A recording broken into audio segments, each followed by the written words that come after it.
Hi everyone, this is Terry, and I had a request from a viewer, a subby of mine. I forget her name, I'm sorry about that, but she had asked if I could do the video regarding non traditional students going back to school after, uh, uh, several years of not attending.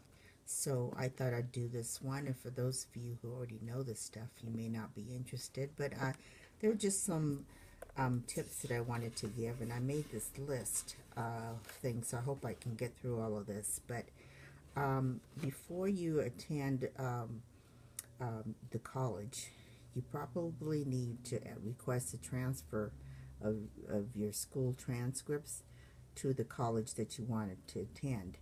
Um, so that would be the first step. And then the other thing would be to complete all the necessary loans that you may need. I will get into the FAFSA part of it in a minute.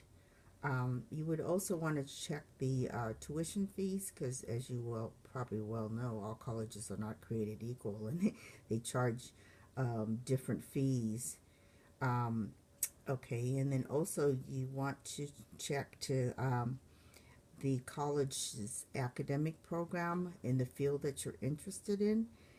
And also, too, you may want to consider if you want to do only online college classes because there are some schools, I think, like National University and the University of Phoenix, which is not the university that you're thinking of, but the private school.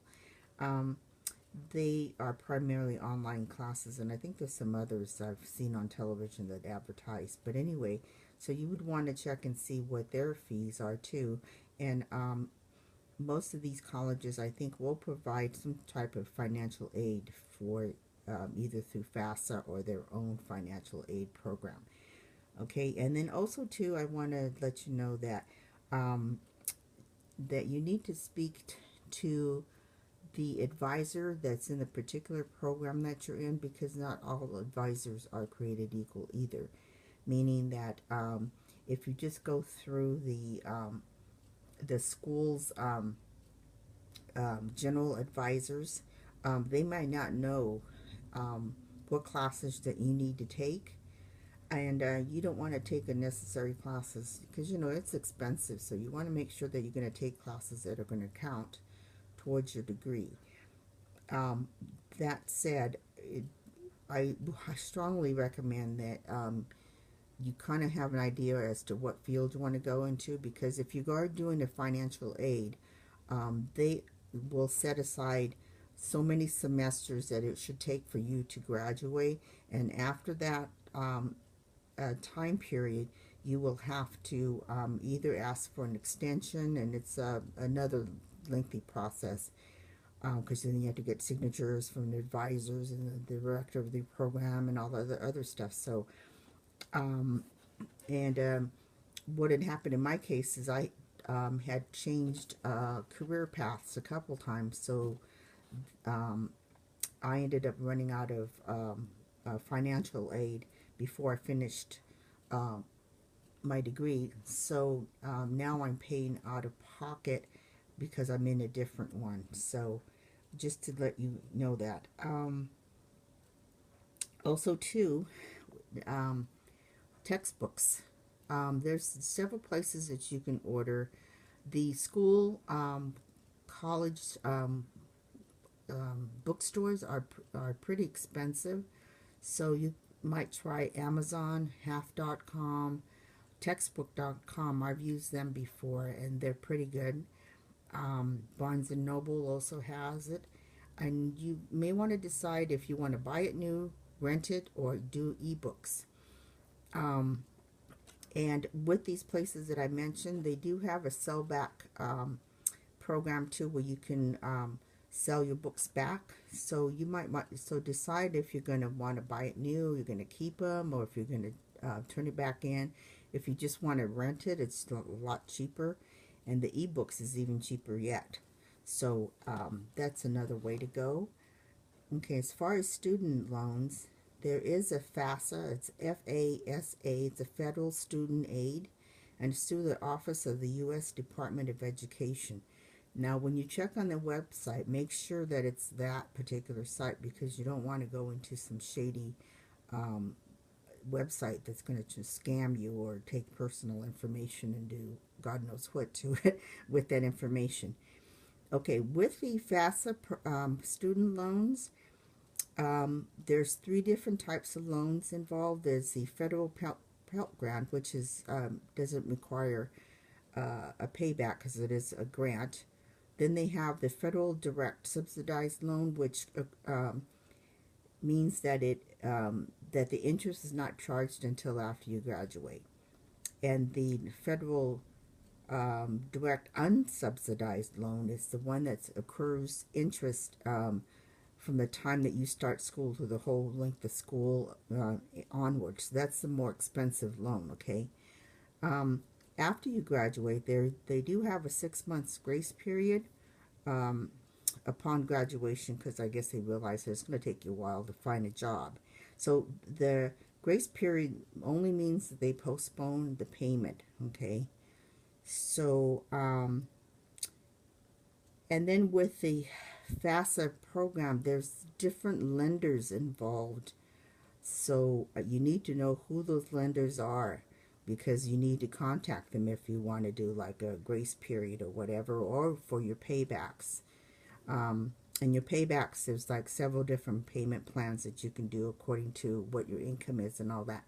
Also, with your FAFSA, you need to have your income taxes done and filed with the IRS. Now, if it's not done, you can do a temporary type of financial aid, but it's not going to be finalized, and you're not going to get your loan until you actually file. So please do that before you do your FAFSA. That way, in the menu in the FAFSA, there is a place where you can merge your IRS income tax statement into your calculation with your FAFSA to get the amount. Now, the amount set for your loans is set through the schools. So, and then it goes according to the guidelines for the federal student aid program. Okay, so now I don't mean to sound like I'm an expert, because believe me, I'm not. So if there's some things that you aren't sure of, please double check with that website. You also have to have, they do have terms and conditions. So with your FAFSA, be sure to find out what those terms and conditions are, such as you need to be in good academic standing. Usually it's a 2.0, which is a C average.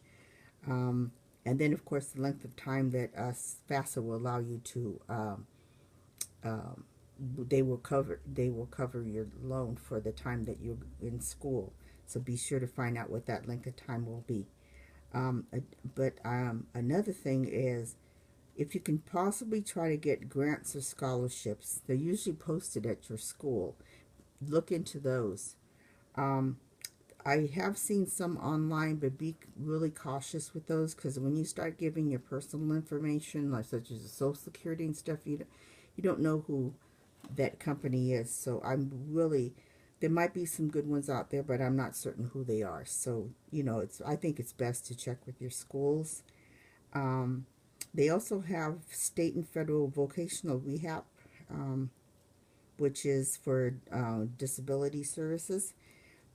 And in those, that federal and state rehab, voc rehab, they will pay for your tuition fee, part of your textbook costs, and they will provide technical assistance, computers, recorders, smartphones, learning programs, etc.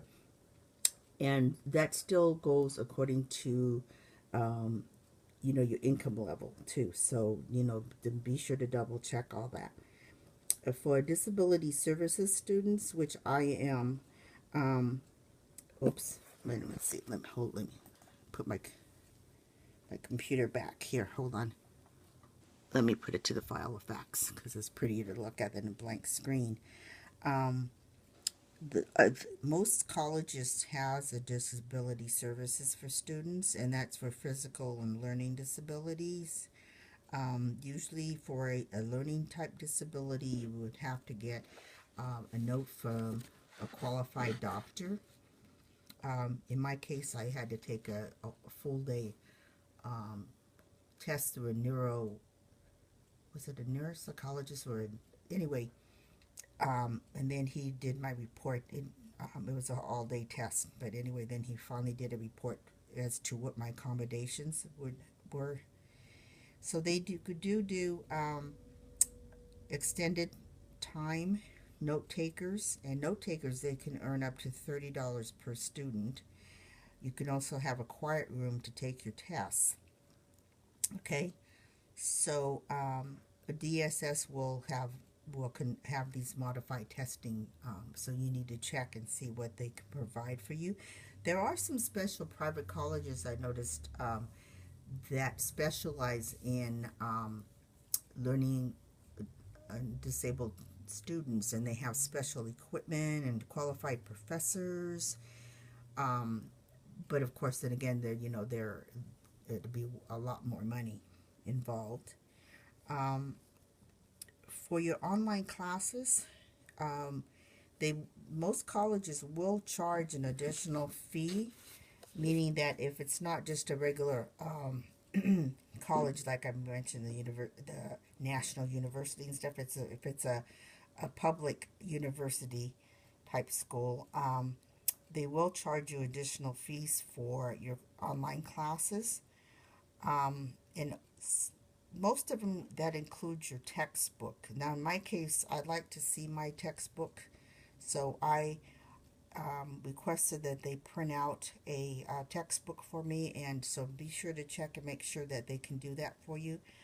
And it would be a lesser charge that they charge you for these textbooks, because they already have one that's online provided for you. So I hope some of this information helped, and if you have any further questions, unfortunately I don't know how to comment on my YouTube, but I hope that this helped a little bit, and if I find any more information, I certainly will create another video. But I hope this didn't bore you too much. But anyway, thanks a lot, guys. Bye.